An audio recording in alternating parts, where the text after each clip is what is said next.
Alright, so I recently finished up all of the major content of Hitman World of Assassination, the full new trilogy, whatever you want to call it. I had a lot of fun, honestly. I was a little worried going in because I'm not the best at stealth. Like, most of my stealth experience comes from Batman Arkham, where I normally just get impatient and wind up getting caught dropping a smoke bomb and grappling between a bunch of gargoyles. So I was definitely worried about the approachability of a dedicated stealth game. Yet this and like Metal Gear look so fun. And luckily I was able to go through everything on casual difficulty without too many issues. Yet it wasn't a cakewalk. I will say it was a pretty fair challenge for someone of my skill level with this. And I just really enjoyed the flow of everything. Like, I wasn't sure how to really expect it to be done, as once again more of a focus and in just a bigger environment. But going around these areas, exploring, seeing the chaos you can cause, and oftentimes reaching a locked down area where your target is and having to lure someone else out, get their disguise so you can get in without at least a handful of people shooting at you.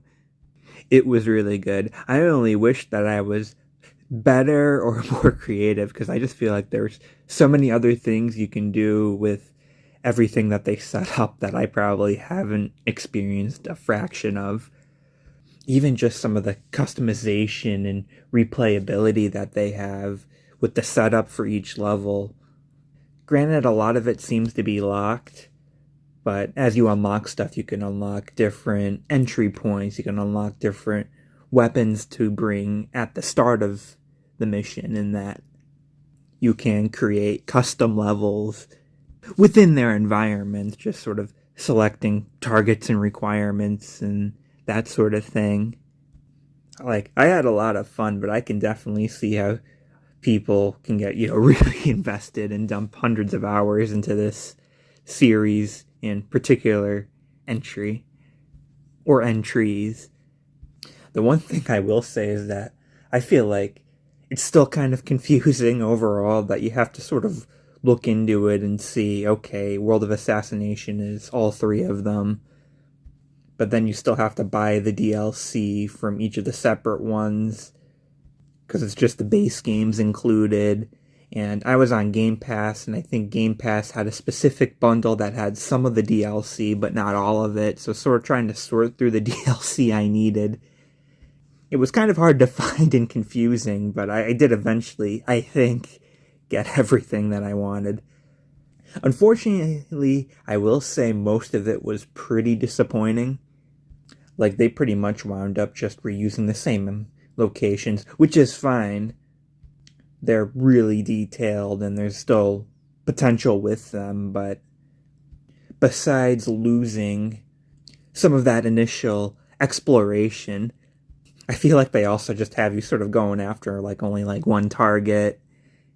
And I don't know, they didn't really do too much new or interesting. It just sort of felt like playing a worse version of the main level, which it was still fun. Like I said, a Hitman level's pretty fun, but a lot of it fell flat. The only ones that didn't, for some reason, the last two levels of the Hitman 2 campaign are locked as DLC. Those two levels are really fun. The 7 Deadly Sins all did some fun, interesting things.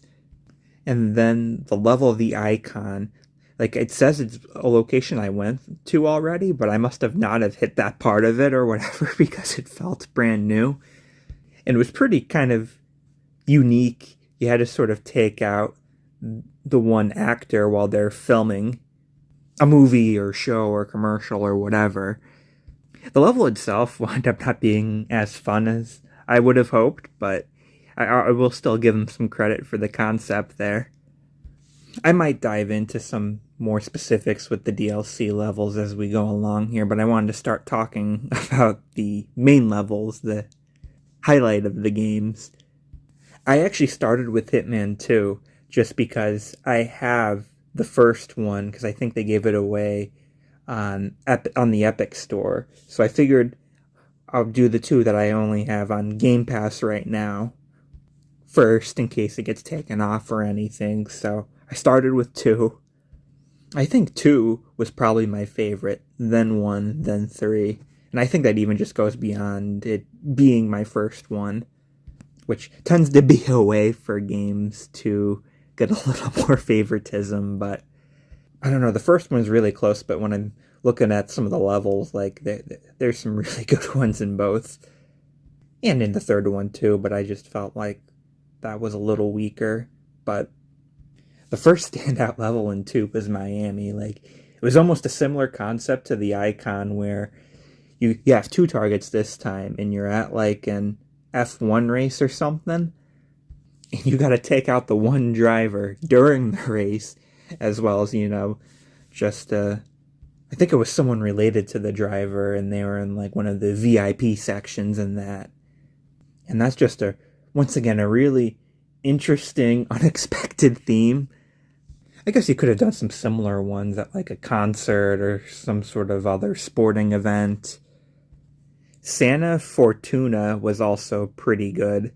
It's a really big level. Like, I think I will say that I did think maybe it was a little long. Like, I kind of want to take out a level in one playthrough, and when I start to get over that, hour mark, that kind of pushes it for me. But there's just, like I said, it's a really big level, just different, diverse environments.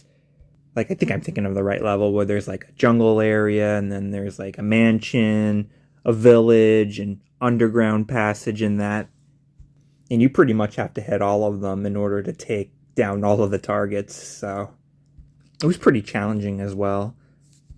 I will say sometimes the objectives got a little annoying. I don't know if that's the right word for it. Like I said, I guess I'm just not the most patient or the smartest person out there. And it's like, I don't know, I feel like the highlight is going and, doing Hitman things, particularly going after your targets. I feel like, recovering documents or shutting down some sort of server or whatever isn't as fun, especially too, because I feel like a lot of the time too, that kind of stuff was, harder to track down, in that I definitely had to consult some guides. Whittleton Creek, I remember that was one in particular. Like, I remember having a hard time. You had to like sort of dig something up, and like, it was kind of weird. That level in particular was also pretty good. It was like in a little neighborhood, multiple targets again, really fun. Same stuff I said about some other levels. The last base game level was good too, but the last 2, once you get the DLC, are really good. The first one's like in a bank, and it was probably the one time I was okay with the side objective, because it was hidden in like a bank vault, so it almost felt like a GTA heist or something in a way. And the other was at this like resort, and it was a really cool environment. And towards the end, I don't know if it's based on how far you are in the mission or based off how long you've been actually in game doing the mission, but it like starts to like storm, and there's like, some thunder, some heavy wind, and that sort of thing. Like, a big storm's about to come while you're trying to, well, at least I was trying to take out that final target. Kind of reminded me, because I was recently playing it too. I'll talk about it eventually, but sort of what they may have been going for a little bit with Just Cause 4 and some of its, environmental effects in that. A little bit of taste of that sort of thing. After that was 3. I will say Dubai, the first level, was probably the best first level in the series. Felt like you were more getting right into the thick of things right away. The other games sort of start a little slower, in my opinion. Or maybe not the first game, because I'm sort of counting the like tutorial thing that was part of the first game as part of that, so I don't know. But anyway, Ching Quing, was a level very similar to Santa Fortuna, not necessarily in theming, but in just sort of scale and length. So a lot of my opinions carry over. Really fun. A lot of interesting places you need to go to hit all your targets, but maybe a little too long. I think it was actually even a little longer than Santa Fortuna. Carpathian Mountain, I think it was the last level, or one of the last levels. It had an interesting thing going. I didn't really like it as much, but I can appreciate them trying a little something new and different. It was kind of more of a linear level as opposed to more open like the rest of them, where you're sort of, traveling up to the front of a train. So it's a fun theme, interesting idea. They did some interesting things with it, I suppose, but I mean, I don't know, maybe more in the middle of the game or something, but especially when you're at the end and there might only be a couple, missions left, you might want something close to what you'll miss most when the game's over, I guess. Other levels were fun too, but I don't know. I guess I felt like there were some similarities and nothing too standoutish compared to some other levels that I had already played or that particularly stood out. Not to say that they're bad. Pretty much every level is worth playing, but just didn't do it for me as much.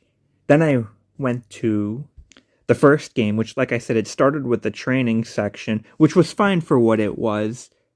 The final test was really interesting, though. I almost wish there was more of it. They said, I don't know if this is true or not, that it may have actually been based off a real event. And I don't know. I definitely like that one better than the initial tutorials in that. I almost wish maybe they were a little more like that one or something, in just sort of their structure in that, if possible. As for the levels, Sebpinza, apologies for all of my mispronunciations as usual, but it was good. But I felt in this level in particular, I got lost a lot, and like at the end of the level, I think it was an additional objective, or maybe it wasn't, but like I couldn't find a way to progress without blowing up a wall, and it was like one of the default weapons you could have had was an explosive, but I normally didn't select that. I normally went with the coin and the tripwire by default, since they were working fine. But yeah, I regretted not doing that, and then I had to like look up a guide and backtrack, and that was a messy one. Marrakesh was really fun. You're like in this war-torn area, and like the one part you have to go after a general, and like the army sort of occupied in like a half-destroyed school. And I don't know. I thought it was unique and not something I really saw throughout the rest of the games. It was just fun and interesting like usual. I was looking some stuff up as I was playing the game. I saw some people saying that Colorado was their favorite level in the series, and I don't know if it's mine, but it definitely held up. Like, it was definitely up there. Does everything so well. I believe it had the most targets throughout the series, too, which is even better. And yeah, like, once again, it had various different environments and lots of targets, lots of different areas you have to kind of break into. But I don't know, the flow was just so great in this level. Like some of the other levels, like I said, when they did the kind of thing, they maybe got a little long, and I guess a little less interesting at a certain point for me. But this level didn't do that at all. Like, it was great from start to finish. The last level with one I wanted to talk about was Hokkaido. That's where the gameplay you see is coming from. I hope I recorded enough footage. I'm sorry if I didn't and you're going to see a loop. I get too in the zone with this game. Like, sometimes I try to record my gameplay while I'm talking, but I just knew it wasn't going to work with this one. So hopefully there's enough footage for the full video, but not too much to say. I will say one thing about the DLC version of this map. It was one of the better DLC ones, because there's like a virus that's about to spread, and you have to take out everyone who gets infected with the virus, so you have to stay away from them. You can't get in close for a assassination, and if you do, you have to get an antidote, and you have to sort of just make sure it doesn't spread, try to separate the people who have it or take them out quickly. I was very bad at this challenge. I wound up having to consult the guide to take out the initial patient right away. But it was something unique and fun, and something hopefully more skilled players of this game will enjoy and find reasonable difficulty in. Aside from that, there was a sniping mode, which was okay for what it was. It was very hard for me at first because I forgot you had your, like, I forget what they called it, but it's sort of like instinct or Hitman sight or something, where it'll like highlight your targets and that sort of thing. So it was definitely hard when you didn't have the targets highlighted. Not really my thing though. I guess luckily it was only set on one game mode. It was all new maps too, I believe. Maybe I'm wrong about that. Or at least the locations seemed new, in my opinion. Except the one. There was one that appeared in one of the DLC missions that was part of a main campaign. It was actually at Colorado. Luckily, there was another DLC mission at Colorado. That would have been disappointing if it was only a sniper one there. Besides that, I was a little nervous going into, I think it was the two that were DLC and 3. The 7 Deadly Sins and the Sarajevo 7. They didn't have difficulty levels. Luckily, I don't think they went too far with anything for the most part. I did give up at the last Sarajevo 6 mission, and I think I didn't complete 1 or 2 of the 7 Deadly Sins, but I still feel like I got to experience most of even the levels I didn't complete, which was good enough for me. And luckily, too, with the 7 Deadly Sins, it looked like you got most of the good rewards for defeating it at its first. So 7 Deadly Sins is weird, because there's no difficulty select, but then there's like a mechanic where you beat it the first time, and then they add extra challenges for a second playthrough and a third playthrough, and I only cleared all of them on the first one, or I don't even know if I did the third one on the first level, but for the most part, I would do the first, try the second, and that was it. I think Lust, one of the final ones, Wrath, I think those were the 2 Deadly Sins I didn't do. Or I didn't complete. But yeah, I did obtain on a Steam sale, because it was so cheap, like most of the other Hitman games, which I'll definitely have to get to at some point. I'm definitely a lot more curious about this franchise now. Although I guess part of me is a little worried, because I know it's probably not quite to the level these games were at. But I got like the bundle with most. I don't know if it, I think there's 2 on 360. I don't know if it came with those 2. Or maybe it only came with 1. I'm not sure. I will say it's kind of crazy because I feel like I've been aware of Agent 47 as a character longer than the Hitman series. Like, I don't even know that I was really aware of this, that it was a series, and that Agent 47 wasn't just some random character for some random game. Not the protag of a series until I think the first game in the reboot was coming out. And I remember there was some controversy because they did the episodic thing and that, which I guess seeing the long term, seeing it eventually turn into a full game, assuming it was reasonably priced, I think it turned out okay and was reasonably fair. Hopefully there was enough content between each game. Like when you're playing all 3 of them in World of Assassination, I mean, you got lots to do, but I don't know, with the first game you have, like 6 or 7 missions, and then you have the tutorials, but then you might have some of these modes, so yeah, I don't know if you would say that would be worth full price, especially if you're not super into it. And I'm talking, more into it than me, like I said, experimenting with creating levels and, different approaches to them and that, rather than just sort of going through everything once. But it does definitely give some replay value, though. Like I said, I probably don't intend to play these games anytime soon, but I could definitely see myself wanting to go back and try some different stuff way down the line, especially if I play some of the older games and I'm just in the mood for these again.